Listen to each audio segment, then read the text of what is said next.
Olá, meus irmãos e irmãs, sejam bem-vindos ao canal Vinícius Siqueira.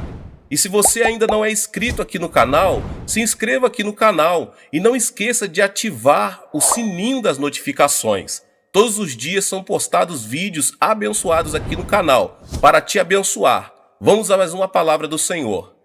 Edward M. Bonds. Propósito na oração. Meu credo me leva a pensar que a oração é eficaz e, certamente, pedir a Deus que governe os eventos do dia para o meu bem não é tempo perdido. Mesmo assim, há um sentimento geral de que quando um homem está orando, ele não está fazendo nada, e esse sentimento nos faz dar importância indevida ao trabalho, às vezes ao ponto de apressarmos ou mesmo negligenciarmos a oração. Será que em nossos dias descansamos demais no que se refere à carne? Será que as mesmas maravilhas do passado podem acontecer hoje? Os olhos do Senhor ainda passeiam por toda a terra para mostrar-se forte em favor daqueles que confiam nele? Que o Senhor me conceda uma fé mais prática nele. Onde está o Deus de Elias? Ele está esperando que Elias clame por ele. James Gilmore, da Mongólia. Quanto mais oração houver no mundo, melhor será o mundo, e mais poderosas serão as forças contra o mal em todo o lugar. Uma das fases da operação da oração é desinfetada e preventiva. Ela purifica o ar, impede a propagação do mal. A oração não é algo espamódico e efêmero. Não é uma voz que clama sem ser ouvida ou é ignorada em silêncio. É sim uma voz que chega aos ouvidos de Deus e que age enquanto o ouvido de Deus estiver aberto às súplicas santas, enquanto o coração de Deus estiver atuante para o que é santo. Deus molda o mundo pela oração. As orações não morrem. Os lábios que a proferem podem estar fechados pela morte. O coração que as sente pode ter parado de bater, mas as orações ganham vida diante de Deus e o coração do Pai está focado nelas. As orações se perpetuam para além daqueles que as pronunciam. Elas sobrevivem a uma geração, a uma época, a um mundo. O homem mais imortal é aquele que orou mais e mais eficazmente. Desse tipo são os heróis de Deus, os santos de Deus, os servos de Deus, os vice-regentes de Deus. Um homem pode orar melhor em razão das orações do passado. Um homem pode viver uma vida mais santa em razão das orações do passado. O homem de muitas orações aceitáveis realizou o maior e melhor serviço para a geração que lhe segue. As orações dos santos de Deus fortalecem a geração que ainda não nasceu contra as desoladoras ondas do pecado e da maldade. Ai da geração de filhos que encontra seus incensários vazios do rico incenso da oração, cujos pais estavam ocupados demais ou eram incrédulos demais para orar, e perigos indizíveis e consequências não previstas são sua infeliz herança. Felizes são aqueles cujos pais e mães lhes deixaram um rico patrimônio de oração. As orações dos santos de Deus são o capital armazenado no céu, pelo qual Cristo continua realizando sua grande obra sobre a terra. As grandes dores e as fortes convulsões na terra são resultado dessas orações. A terra é mudada e revolucionada. Os anjos agem com mais poder e voam com asas mais rápidas, e as diretrizes de Deus são moldadas quanto mais numerosas e eficientes forem as orações. É verdade que os maiores êxitos que chegam à causa de Deus são gerados e mantidos pela oração. O dia do poder de Deus, os dias angélicos de atividade e poder acontecem quando a igreja alcança sua mais poderosa herança de fé e oração poderosas. Os dias de conquista de Deus acontecem quando os santos se entregaram à oração poderosa. Quando a casa de Deus na terra é a casa de oração, então a casa de Deus no céu fica ocupada e focada em seus planos e movimentos. E os exércitos terrestres se vestem com os triunfos e despojos da vitória, e seus inimigos são derrotados em todas as frentes. Deus condiciona a própria vida e prosperidade de sua causa à oração. A condição foi estabelecida na própria existência da causa de Deus neste mundo. Peça-me é a condição que Deus define para cada avanço e triunfo de sua causa. Os homens devem orar pelo avanço da causa de Deus. A oração põe Deus em plena ação no mundo. Para um homem de oração, Deus está presente em plena força. Para uma igreja poderosa, Deus está presente em glorioso poder. O segundo salmo é a descrição divina do estabelecimento da causa de Deus por meio de Jesus Cristo. Todas as dispensações inferiores fundiram-se na entronização de Jesus Cristo. Deus declara a entronização de seu Filho. As nações são inflamadas com ódio feroz contra sua causa. Deus é descrito como se estivesse rindo do fraco ódio deles. O Senhor rirá, o Senhor os exporá ao ridículo. Eu mesmo estabeleci o meu rei em Sião, no meu santo monte. Salmos 2:6. O decreto permanece imutável e eterno. Proclamarei o decreto do Senhor. Ele me disse: Tu és meu filho, eu hoje te gerei. Pede-me e te darei as nações como herança e os confins da terra como tua propriedade. Tu as quebrarás com vara de ferro e as despedaçarás como a um vaso de barro. Salmos 2, do 7 ao 9. Pede-me é a condição para um povo de oração disposto e obediente, que se ore por ele continuamente. Salmos 72:15. Amparados por essa promessa simples e universal, homens e mulheres do passado gastaram a vida por Deus. Eles oraram e Deus respondeu às suas orações. A causa de Deus foi mantida viva no mundo pela chama de suas orações. A oração foi definida como a única condição de mover o reino de seu Filho. Peçam e será dado, busquem e encontrarão, batam e a porta será aberta. Mateus 7:7. O mais forte no reino de Cristo é o melhor golpeador. O segredo do sucesso do reino de Cristo é a habilidade para orar.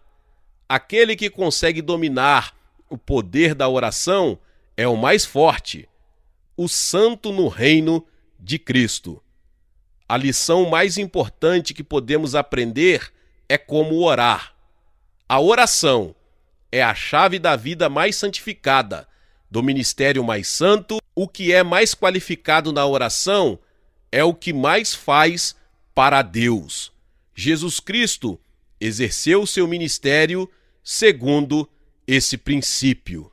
Devemos entregar-nos à oração, tanto em relação às coisas temporais, quanto em relação às coisas espirituais, e buscar nossa satisfação somente no cumprimento de sua vontade, que ele nos conduza pelo sofrimento, quer pela consolação, pois todos somos iguais com respeito a uma alma verdadeira submissa. A oração nada é mais do que o senso da presença de Deus. Irmão Lourenço. Certifique-se de focar no seu dever secreto. Persista a todo custo. A alma não pode prosperar se negligenciá-lo. A apostasia geralmente começa com as portas fechadas. Tenha muita comunhão secreta com Deus. É a troca secreta que enriquece o cristão. Ore sozinho, que a oração seja a chave da manhã e o ferrolho da noite. A melhor forma de lutar contra o pecado é lutar de joelhos. Felipe Henry. A oração da fé é o único poder do universo a que se rende o poderoso Jeová. A oração é o remédio soberano. Robert Hall. Uma hora de solitude gasta em oração sincera e fervorosa, ou sobre conflito e a conquista de uma única paixão, ou sobre um pecado sutil no coração, nos ensinará mais sobre o pensamento, despertará mais em nós a capacidade e a formação do hábito de reflexão do que um ano de estudo nas escolas sem essas coisas. Coleridge. Um homem pode orar dia e noite e enganar a si mesmo, mas nenhum homem que não ora pode estar seguro de sua sinceridade. A oração é fé em ação, uma união da vontade e do intelecto, concretizando-se em um ato intelectual. É o homem como um todo que ora. Menos do que isso, é um desejo ou um trabalho dos lábios, um engano ou um disfarce. Se Deus quiser restaurar novamente minha saúde, estou determinado a estudar nada menos do que a Bíblia. A literatura é inimiga da espiritualidade, se não for mantida sob mão forte. Richard Cecil. Nossa santificação não depende de mudanças ou obras, mas em fazer essas coisas por causa de Deus, quando geralmente fazemos por nossa causa. Meu tempo de trabalho não é diferente do meu tempo de oração. A oração nada mais é do que o senso da presença de Deus. Irmão Lourenço. Deixe-me queimar para Deus. Afinal, entre tudo o que Deus estabelece, a oração é a maior de todas. Ó, que eu seja um homem de oração. Henry Martin. As possibilidades e a necessidade da oração, seu poder e seus resultados manifestam-se quando aprendem e mudam os propósitos de Deus, ou quando liberam a força de seu poder. Abimeleque foi atacado por Deus. A seguir, Abraão orou a Deus e Deus curou Abimeleque, sua mulher e suas servas, de forma que puderam novamente ter filhos, porque o Senhor havia tornado estéreis todas as mulheres da casa de Abimeleque por causa de Sara, mulher de Abraão. Gênesis 20, 17 e 18.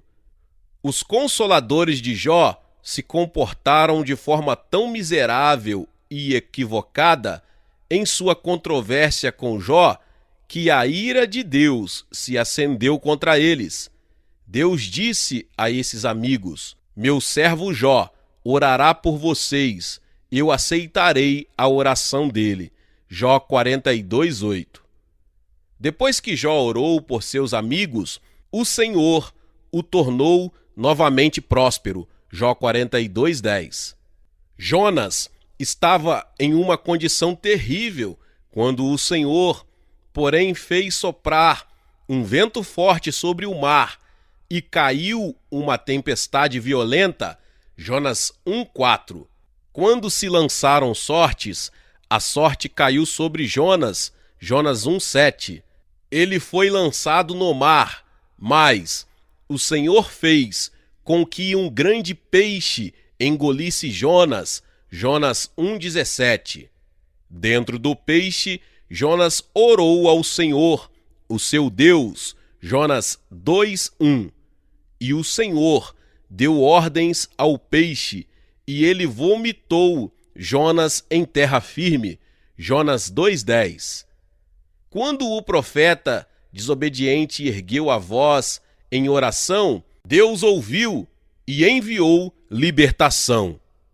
Faraó acreditava firmemente nas possibilidades da oração e em sua capacidade de trazer alívio.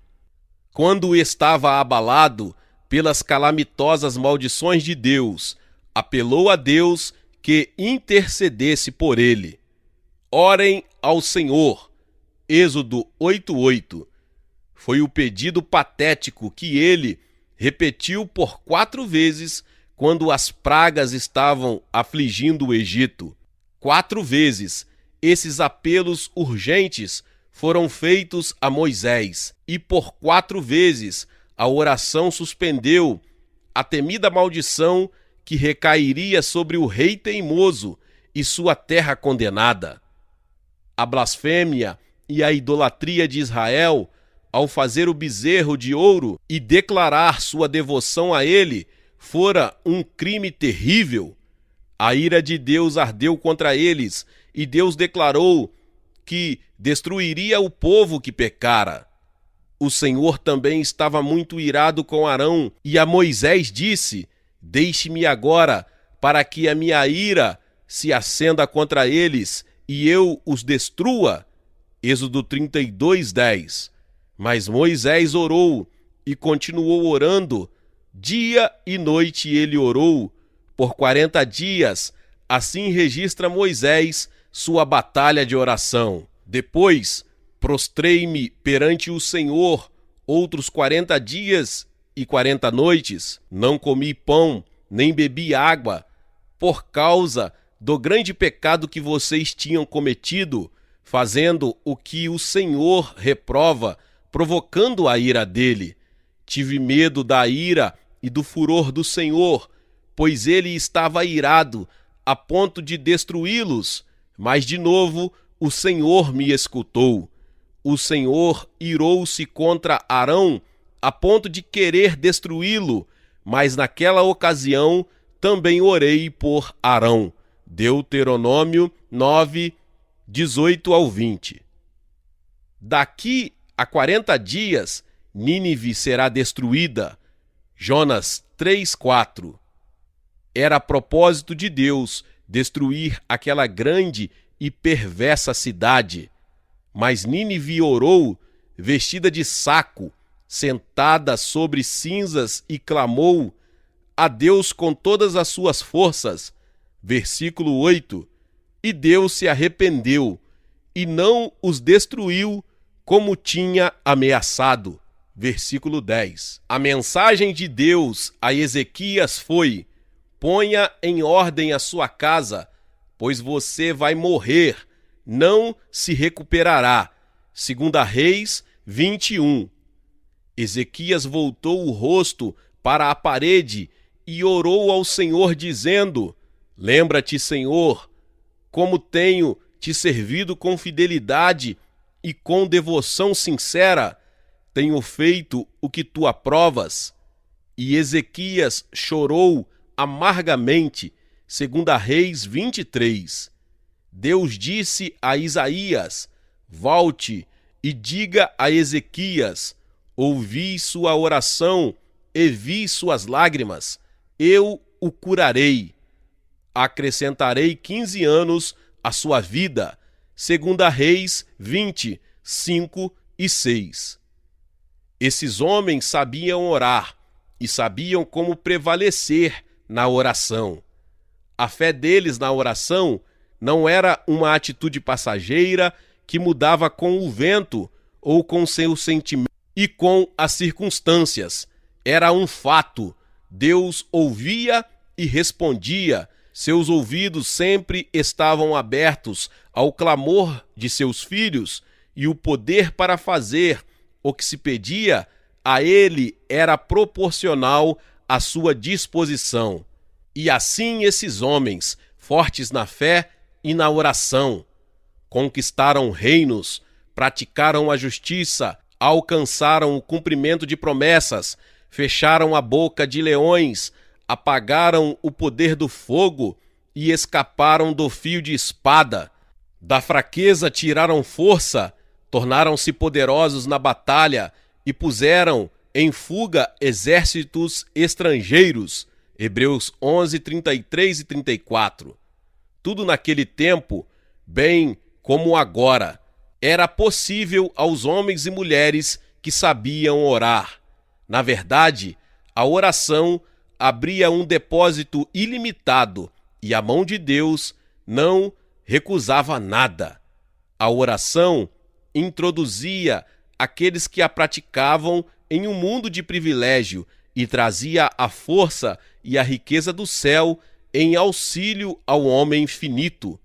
Que rico e maravilhoso poder possuíam aqueles que aprenderam o segredo de aproximar-se vitoriosamente de Deus. Com Moisés, salvou uma nação, com Esdras, salvou uma comunidade. E mesmo assim, por mais estranho que pareça, depois de contemplarmos as maravilhas que o povo de Deus testemunhara, houve negligência na oração. A mão que se agarrara com tanta força a Deus, que tantas vezes espalhara medo e terror no coração dos inimigos, perdeu sua força. O povo, relapso e apóstata, abandonara suas orações, se é que a maioria deles alguma vez tinha orado realmente. A oração fria e sem vida dos fariseus foi substituída por uma aproximação genuína de Deus, e por causa daquele método formal de oração, toda a adoração se tornou uma paródia de seu propósito real. Gloriosamente desempenhada foi a de Moisés, de Esdras, de Daniel e Elias, de Ana e Samuel. No entanto, o círculo parece limitado e de curta duração. As pessoas de oração eram poucas e esparsas. Eles não tiveram sobreviventes, ninguém que imitasse sua devoção a Deus, ninguém que preservasse o rol dos eleitos. Em vão, o decreto estabelecera a ordem divina, o chamado divino. Peça-me, do clamor fervoroso e eficaz a Deus. Eles se voltaram para deuses pagãos e clamaram em vão pelas respostas que nunca viriam, e desse modo caíram do estado ímpio e deplorável de quem perdeu seus objetivos de vida ao romper o elo com o eterno. Aquela dispensação favorecida da oração fora esquecida. Eles já não sabiam orar. Que contraste com os feitos que iluminaram outras páginas das Santas Escrituras. O poder que atuava em Elias e Eliseu em resposta à oração chegava até o túmulo. Em cada um dos casos, uma criança foi levantada dos mortos e os poderes da fome foram desfeitos. A oração de um justo é poderosa e eficaz. Tiago 5,16. Elias era um homem com as mesmas paixões que nós. Ele orou fervorosamente para que não chovesse, e não choveu na terra por 3 anos e 6 meses. E ele orou outra vez, e os céus enviaram chuva, e a terra produziu seus frutos. Jonas orou quando estava preso no ventre do grande peixe, e chegou à terra seca, a salvo da tempestade, do mar e dos monstros das profundezas, pela energia poderosa de sua oração. Que enorme provisão da graça da oração, como administrada naquela maravilhosa dispensação.